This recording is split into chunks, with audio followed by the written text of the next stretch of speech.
Just কইছে যে রক্তওয়ালা গাড়ি আমি ধুইতে পারতাম না, সার্ভিসিং করতে পারতাম না, ওইটার কারণে তারা উঠে লইয়া গেছে।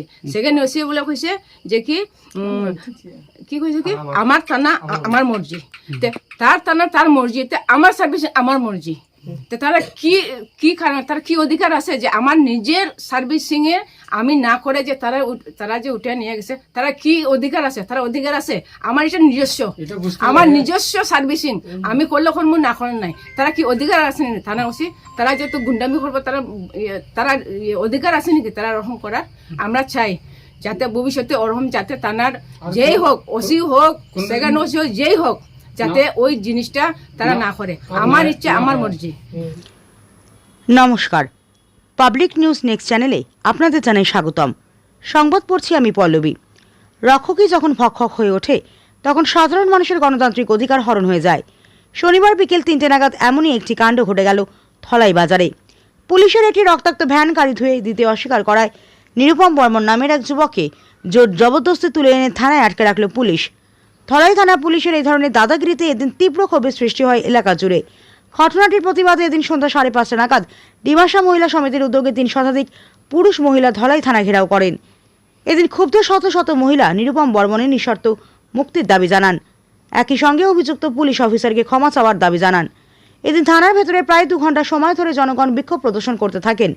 এদিন ধলাই স্বেচ্ছাসেবী সংস্থা মাতৃভূমির সভাপতি শীতাংশু দাস ও বিজেপি নেতা বিধান পালের মধ্যস্থতায় ধলাই থানার ওসি কর্তব্যে অজুহাত দেখিয়ে বিষয়টি ছেড়ে দেওয়ার অনুরোধ জানালেও ক্ষুব্ধ জনগণ তাতে সাড়া দেননি। ঘটনাটির কিছু মুহূর্ত দেখতে থাকুন পাবলিক নিউজ নেক্সট চ্যানেলের ক্যামেরায়। দেখো আমার ছেলে তো খামাইটা সেও কেউ তো নাই, আমার তো আজকে খাইবার নাই, কিটা করতাম এখন। আর আমার ছেলেরে গাড়ি ডুয়েছে না কইয়া ঠাড়া উঠাইয়া লইয়া গেছে। এরপরে আর সারাদিন মনে রাখছি, এখন তো আমরা তো রাত্রে খাইবার নাই।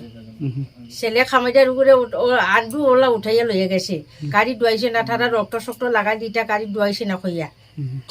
পরে আমরা সব গিয়ে পরে আনছি তারা ডক্টর, আমরা কই বেগুনা মানুষের কিনে লইয়ে গেছে তারা, তারা কোনো ইনসাফ দিতে পারছি না।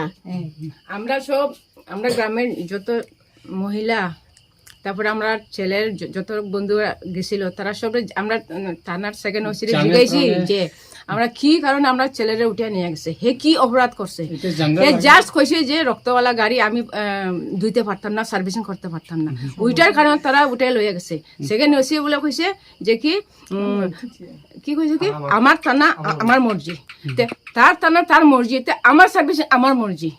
তারা কি কারণ, তার কি অধিকার আছে যে আমার নিজের সার্ভিসিং এ আমি না করে যে তারা যে উঠে নিয়ে গেছে, তারা কি অধিকার আছে? তারা অধিকার আছে আমার এটা নিজস্ব, আমার নিজস্ব সার্ভিসিং আমি করলে করবো না করেন নাই, তারা কি অধিকার আছে নাকি? থানা ওসি তারা যেহেতু গুন্ডামি করবো, তারা অধিকার আছে নাকি তারা ওরকম করার?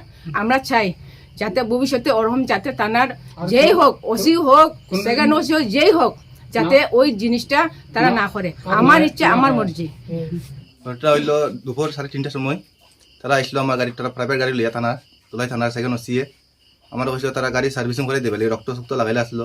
তাই আমি কইছিলাম আমার শরীর খারাপ করে আমি যেতাম গিয়া, তারা কইছে না দোয়ান লাগবো, কই আমার দইতে নাইলে উঠে নিবইয়া কইছে থানার, দইয়া দিছি না, তারা আমার উঠে নিছে গিয়া থানার। পরে তো ছাড়িয়ে দিছে। পরে মানে আবার দলাই সাধারণ সব মানুষ গিয়া খোয়াইতে ছুটিয়াই দিছে। তারপরে থানা নিতেও আমার মোবাইল তারা লইয়া রাখি দিছে, আর আমার রুমও বন্ধ করে রাখি দিছে তারা। কত সময়? প্রায় 2 ঘন্টা 3 ঘন্টার মতো রাখি দিছে রুমের ভিতরে রাখিয়ে। তুমি কি কাজ করো? আমার ওয়ার্কশপ আছে গাড়ি সার্ভিসিং এর।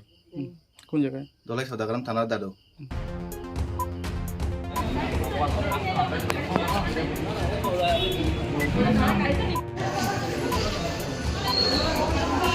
আইলাম